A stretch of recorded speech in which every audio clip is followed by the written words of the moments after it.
नमस्कार दोस्तों, आपका स्वागत है हमारे चैनल राकेश रोसिरा में। अगर आप आज का दिन थकान से भरा हुआ महसूस कर रहे हैं, अगर आपके मन में बहुत सारी बातें घूम रही हैं और आप चाहते हैं एक सुकून भरी गहरी नींद, तो आप बिल्कुल सही जगह पर हैं। अब आप अपनी आंखें धीरे-धीरे बंद कर सकते हैं। अपने शरीर को ढीला छोड़ दीजिए। सांस अंदर लीजिए और धीरे-धीरे बाहर छोड़ दीजिए। इस कहानी को सुनते हुए आपको डर नहीं लगेगा, बल्कि ये डर आपको नींद की गहराई में धीरे-धीरे ले जाएगा। ये कहानी सच्ची घटनाओं पर आधारित मानी जाती है, लेकिन इसे सुनते समय बस इतना याद रखिए, आप सुरक्षित हैं। तो चलिए, अंधेरे, रहस्यों और एक खामोश अलमारी की इस नींद लाने वाली डरावनी कहानी की शुरुआत करते हैं। अलमारी का भूत। गोंडल शहर में किराए के मकान में स्थायी हुए अनंत पेशे से शिक्षक हैं।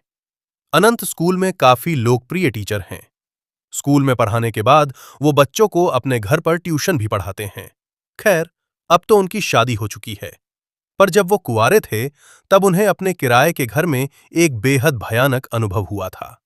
एक शाम जब वो अपनी आराम कुर्सी पर बैठकर सुस्ता रहे थे, तभी अचानक उनकी अलमारी का दरवाजा अपने आप धड़ाम से खुल गया।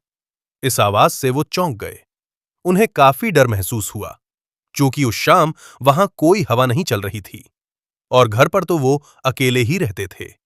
वो उठकर अलमारी का दरवाजा फिर से बंद कर कुर्सी की ओर जाने लगे। तभी उन्हें महसूस हुआ कि किसी ने उनका नाम पुकारा और वो आवाज उस अलमारी के अंदर से आ रही थी। इस भयानक घटना से अनंत बुरी तरह डर गए। उन्हें वहीं खड़े-खड़े पसीने आने लगे और वो बुरी तरह कांपने लगे। डरते-डरते उन्होंने पीछे मुड़कर देखा, तो अलमारी का दरवाजा धीरे-धीरे हिल रहा था, जैसे कि अंदर से उसे कोई धक्का दे रहा हो। खौफ के मारे कांपते हुए अनंत थोड़ी देर वो अजीब नजारा देखते रहे। तभी अचानक अलमारी से गाढ़ा काला धुआं बाहर आने लगा। ये सब पारलौकिक घटनाएं देखकर अनंत की चीख निकल गई। अनंत दौड़कर घर के बाहर आ गए और सारी बातें अपने पड़ोसियों को बताने लगे। अनंत के पड़ोसी उनके साथ घर में दाखिल हुए और उन सब ने वहां जो भी देखा, उसे देखकर सबके होश उड़ गए। कमरे की छत पूरी तरह से काली पड़ चुकी थी। अलमारी के दोनों दरवाजे उखड़े हुए थे और सारा सामान नीचे जमीन पर बिखरा हुआ था। लोग कुछ समझ पाते इससे पहले ही वहां रखी अलमारी धड़ाम से जमीन पर आ गिरी। अनंत के साथ-साथ अब सभी लोग इस भूतहा अनुभव से घबरा गए और बाहर की तरफ भागे। कुछ लोगों को भागते-भागते एक चीख सुनाई दी, "चले जाओ सब!"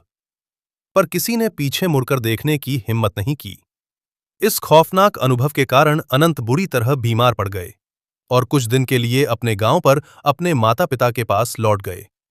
जब वो गोंडल वापस लौटे, तो कभी उस घर में वापस नहीं गए और किसी और मोहल्ले में रहने लगे। क्या थी इस खौफनाक घटना की वजह? मोहल्ले में रहने वाले बुजुर्गों से पता चला कि वो मकान अंग्रेजों के जमाने की बनी एक हवेली को तोड़कर बनाया गया था। कहते हैं कि उस हवेली का मालिक बहुत क्रूर इंसान था और एक बार उसने अपने नौकर को जलाकर मार डाला था और उसकी अधजली लाश उस अलमारी में छिपा दी थी। मकान मालिक ने कभी वो अलमारी प्रयोग नहीं की थी, लेकिन अनंत राजनाथ के मांगने पर उन्होंने वो अलमारी उसे दे दी थी और शायद इसी कारण नौकर की आत्मा नाराज हो गई और ये खौफनाक डरावनी घटना घट गई। कहानी सुनते सुनते अगर आपकी नींद आ जाए, तो यही इस कहानी की सबसे बड़ी कामयाबी होगी।